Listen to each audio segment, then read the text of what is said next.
Well, hi everyone, my name is Jorgensen, and I wanted to take a few minutes and talk to you about how to use a capo when playing guitar, and to talk to you about how I think of using a capo and how I think of transposing when I'm using it. You probably know that a capo is a great way to transpose songs. You can take songs up or down a key, usually up a key, without having to change your chords. You can also use it to avoid difficult chords or to change the voicing of the chords that you want to use. Now, as a musician, I think it's important that we don't use the capo as a crutch to just avoid those hard chords. If you want to be a better musician, it's really important that you learn to play those chords without the capo, but sometimes we need to play them in a different voicing because they sound a little better, or we need our fingers in a different place so that we can reach different notes. And the capo is a great tool to use to do that.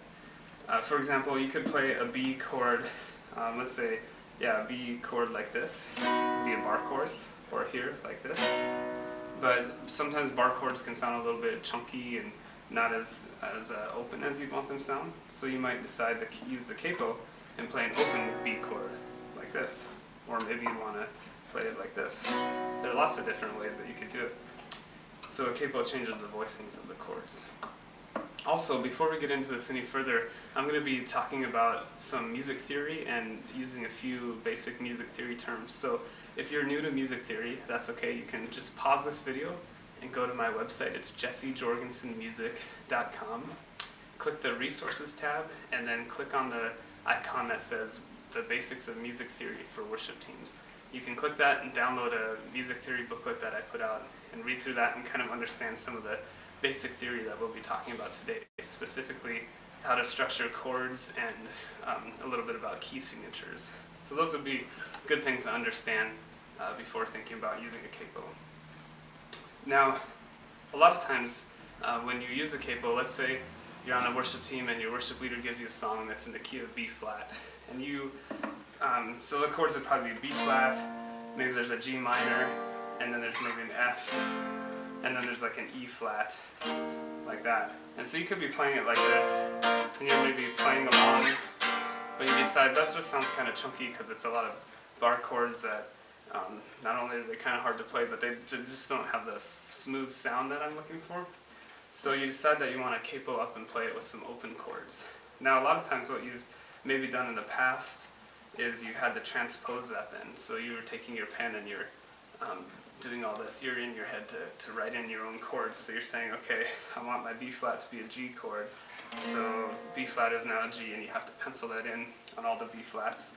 And then maybe you're using Roman numerals to think, so B flat's the 1 chord, so the G minor chord is going to be the 6. So what's the 6th chord to a G chord? Well, that's an E minor, so then you're playing an E minor chord in that place. And that's a lot of thinking, and there's nothing wrong with that. That's really good stuff to do, and it's good to sharpen your brain in that way to be able to do that stuff. But what I want to show you is a way that you can kind of, that you don't even have to transpose. You can kind of sidestep that altogether, and I think it's a little bit more efficient and it can be a little bit quicker. Now, the way I'm going to show you isn't easy either. Both ways you have to learn a lot and practice a lot, but I think this is the way I think about it, and maybe it'll be helpful for you. So what I tend to do is, I would say the first thing that you should do is stop thinking about chords as shapes. Often we learn that this is a G chord because this is what a G chord looks like, or we learn that this is a C chord because that's the shape of a C chord. But instead start thinking about chords as a collection of notes that work together to make up the chord. And we know that the lowest note of a basic chord called a triad is the root, and the root also gives the chord its name. So start identifying the roots of the chords. For example, this G chord isn't a G chord because this is a G chord shape. It's a G chord because I'm playing the notes that make up a G chord. Specifically, I'm playing the root note G here, and then I'm playing the rest of the notes that make up a G chord. B, D, G, D, and then G again. Also, this isn't a C chord just because it's the C chord shape. This is a C chord because the root is a C, and I'm playing the notes of the C chord. C, E, G, C, E. And that's what makes it a C chord. The second thing that you need to do is get really comfortable with your fretboard, especially the lowest 3 strings, because that's where your root notes are going to be found.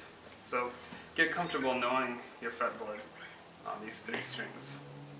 Then what you can do if you've gotten comfortable identifying your root notes and you can name all the notes on your fretboard very quickly, then what you can do is you can look at your chord chart that your worship leader gave you in the key of B flat and decide what voicing you want to use. Maybe you want to use a G chord for your B flat because that's a nice sounding chord. So you decide, I need to move my root note up to a B flat. And you know that there's a B flat here because you know your fretboard. So you just slide your fingers up and you play your G chord as a B flat. Now that didn't sound very good because even though I slid up this note, this one, and these two, I didn't slide up these two in the middle. They're still ringing all the way down to the nut. So in order to make this sound like a full B flat chord, I also need to slide my nut up. And so I use the capo to do that. So I put it on the 3rd fret. This is the new nut for the guitar. And when I play my G chord, it sounds like a B flat. So now we look at our chord chart and the next chord in the song is a G minor.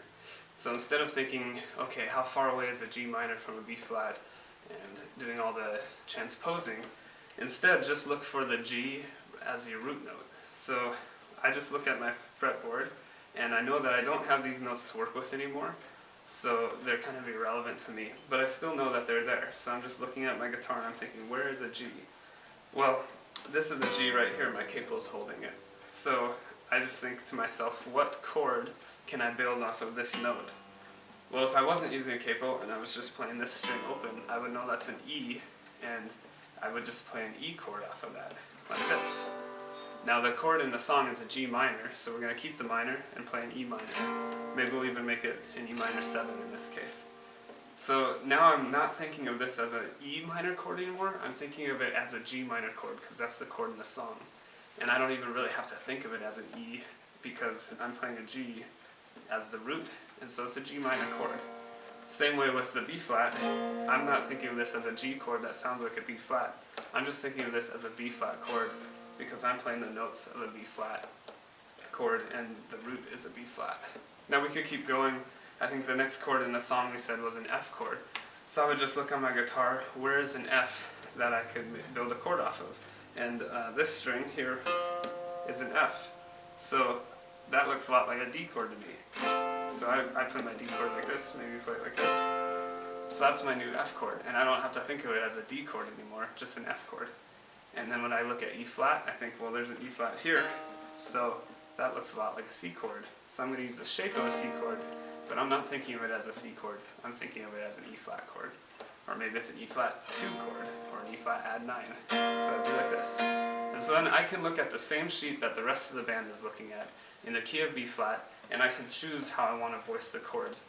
And I don't have to ask my worship leader to print out a special sheet of music for me, and I don't have to go through with a pencil and mark up my music with transposing chords. I can just look at the same sheet of music and in my head just know my fretboard and find the chords. So it takes a little bit of time and it takes some practice, but if you take the time to identify the roots of your chords and take the time to memorize your fretboard, especially on the lowest 3 strings, then this is a great way to use your capo and to transpose on the fly. So I hope that helps. You can find out more about me and my music at my website. That's jessejorgensenmusic.com. There's also a resource tab, which I mentioned earlier, so you can find a lot more resources there for your music. So I hope this helps. Thanks for watching.